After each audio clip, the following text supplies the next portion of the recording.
I was one of the first founding sisters, the three of us, and you've probably spoken to the others, Sister Geraldine, Sister Timothy, and Milperra was, well, the first part of it was finished in 1960, but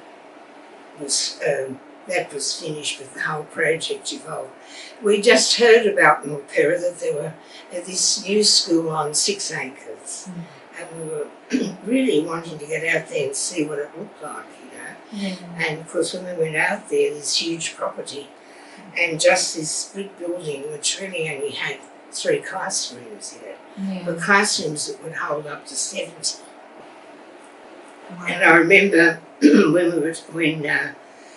someone was talking to a high school teacher and he was asking about the capacity of the rooms, and somebody said it would hold 70 or 72. Oh, he said, that really goes in a classroom, you know. But anyway, I mean, we had, that was your class when we started. And were you teaching there, or you were? Yes, we were all teaching. You just had to teach whatever subjects needed to be taught, even if you. And I was the science person, and science had only come in as a compulsory subject that year, and it had to be taught. And we went to some classes on a Saturday with high school teachers to learn science, because I'd never done science. Mostly girls hadn't done science in those years. And we didn't have a laboratory, so but anyway, we got out of it without any big explosions and things. Nothing blew up. We made use of, you know, whatever space there was to do the tests and all the rest of it. And then I was moved to other places, and I came back to Milperra in 1976 as the principal. And I was there for 2 years as principal. And of course, the whole place, you know, the population from 132 was 600 plus, you know. So it was huge growth in that time. And school had been going, 10, 16 years then. Wow, fantastic. So, yes, and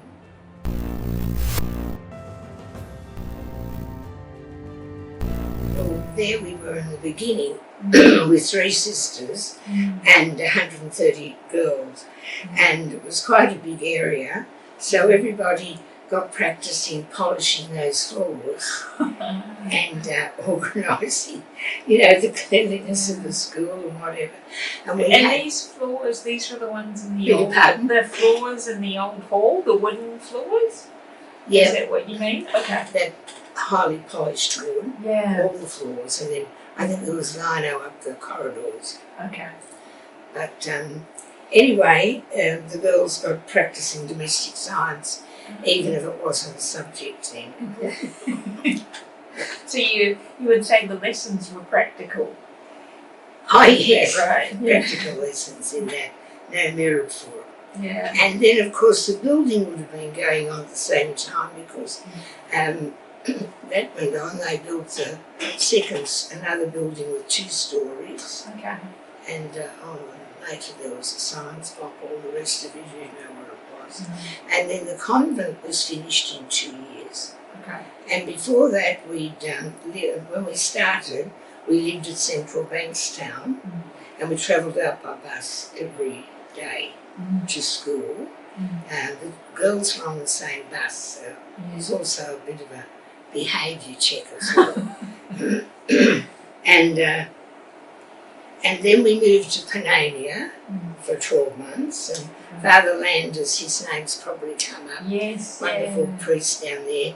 He was so thrilled about the school being built because his school was one of the ones to come up with. And he drove us to school every morning, and he'd take us for a route around to show us a bit more of the place, And so we also had to try and raise some money, so we had an annual fete.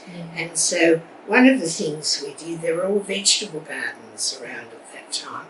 And so Father drove us around, and we go in and see these people and ask them if they give us donations for the fete. So we'd have these people lined up, to help promote the fete and raise some money. Another little sideline of that, I don't know whether anyone else has mentioned it, when we did have the fete, it'd be perhaps a Saturday or whatever, and the first fete we went off home to Central Bankstown where we were living, and Sister Geraldine had a tin with all the money in it, and it was very hot whatever time of the year we had it, and so she had her bedroom door open and kept it open to get a breeze with the tin of money. So practical again. Yes. It was sort of a different world. You didn't go and find a safe to lock it up in. No.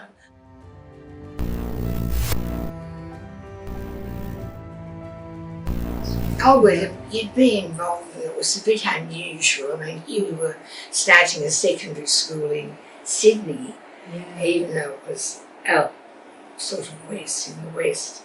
And, we certainly had the school, which grew and grew, and the order built the school, built a number of schools to the western parts of Sydney. And,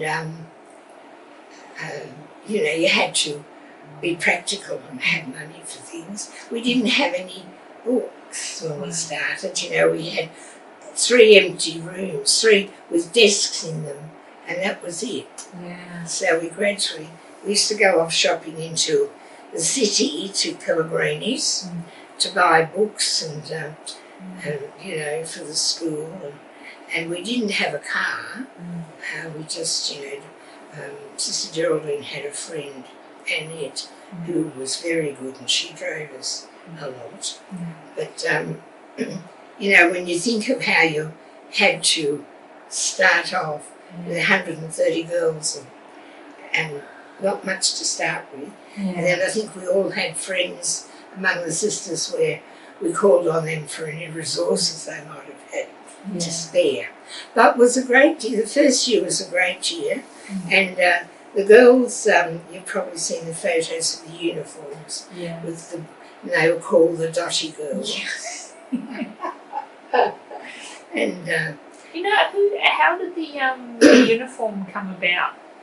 Well, I'm not sure about that because none of the three of us had any say in that. Okay. Must have been decided by the local people or Yeah. whatever. This grew and like the Dotty girls. Yeah, but it certainly was quite striking. Oh yes, Beautiful. that's right. And we were sort of known by that. And of course, then we had Sister Geraldine was very particular about. We had the stockings and the white gloves and the winter uniform was really lovely, the blue serge. And Sister Maureen McKinley, she designed the badge for the school. Ah, the school logo. Yeah, put on the Armour of Light. She was taught at the Teachers College in St Joseph's in North Sydney. She actually came from Western Australia. And so she designed that. And on the basis of that, Sister Timothy and I composed the school song. So I wrote the words and she wrote the music. And with the school song, did it take a long time to put the song together? Or? Oh no, we had to have it ready as soon as we could. Ah. Indrimini Ama Lucius is the motto we uphold. Yes, so I think they still sing it. Yeah, absolutely. It's definitely still sung with great gusto. Yeah, and we had no piano or musical instruments, but I had been given or lent a piano accordion, and I sort of, I wanted to I played the piano, but I hadn't played that, so I learned how to play it. Anyway, we didn't have any music, so somehow I got the piano accordion, and Sister Timothy, I showed her a few things, and she picked it up quickly. And we did all the musical part with that for accompaniment. And we put on a play, what do you call it? The end of the operetta. Gypsy Maid, I think it was. Yeah. Anyway, we had that for our first concert. We had our concert in the Bankstown Town Hall. Wow. And that was quite an event. So, I mean, we had a lot of enthusiasm. Yeah. And we were all young. I mean, Sister Geraldine was only about 35 or something, and I was 30, and the other sister was about in her early 20s. So, we were very young and had plenty of enthusiasm. And then we got into those marches that Physical Culture Lady ran, and we didn't have anywhere to practice except to get out on the road. And it wouldn't even have been macadamised for that. It was just a rough road. And so and she'd come, and she'd have a little car, and she'd be driving along and swing those arms on, and then we'd be walking beside the girls. We'd walk and did all this marching practice, and we won them march nearly every year, I think. Wow. But just things that happened. Yeah, it would probably be quite striking having all the girls walk alongside the 30 of them, yeah. And there wasn't much traffic, you see, in those days. No. It was rather a remote part.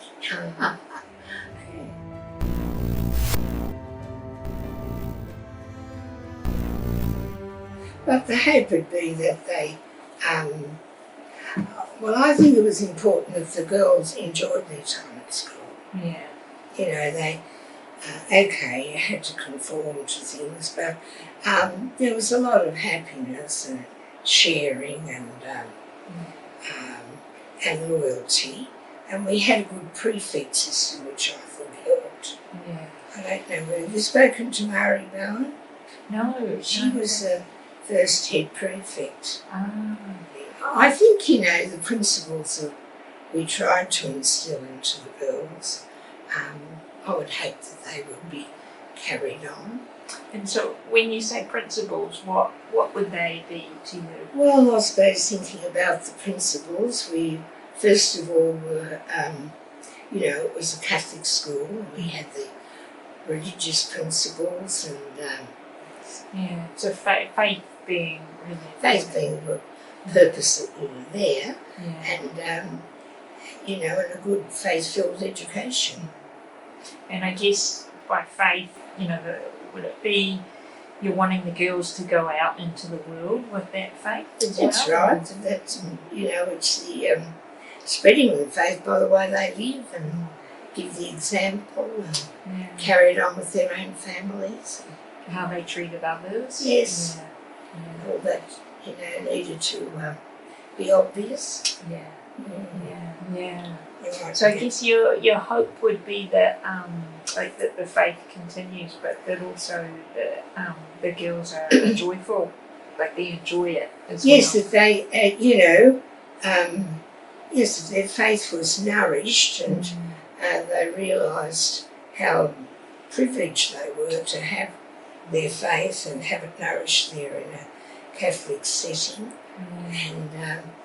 And also that the teachers that come on, you know, I mean, the spirit has to be kept alive by them. Absolutely. Yes. Yeah.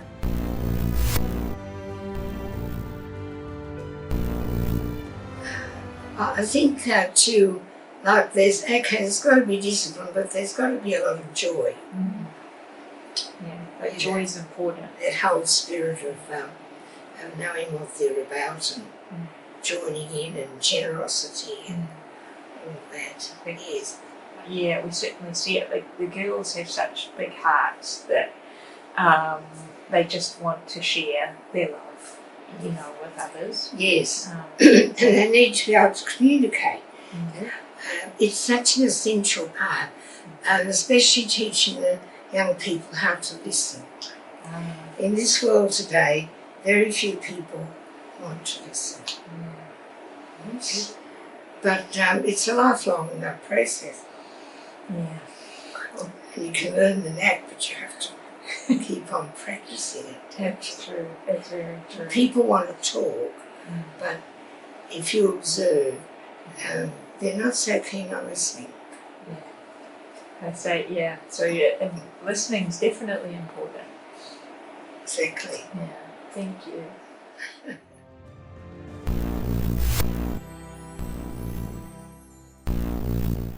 In Domini armor lucis, put on the armor of light.